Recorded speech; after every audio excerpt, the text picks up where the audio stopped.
Today is 5 a.m. January 13.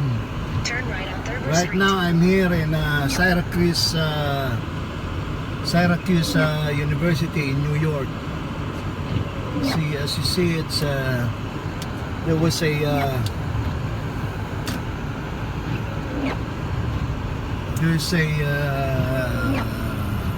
was this snowstorm? I guess it's a blizzard. Well, I dropped a couple of Chinese guys here. I picked them up at Newark Airport.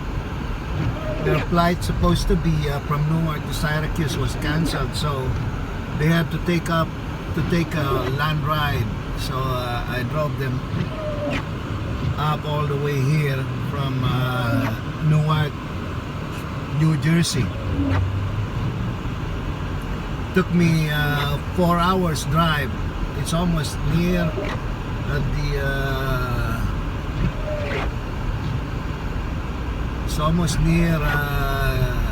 the border with Canada.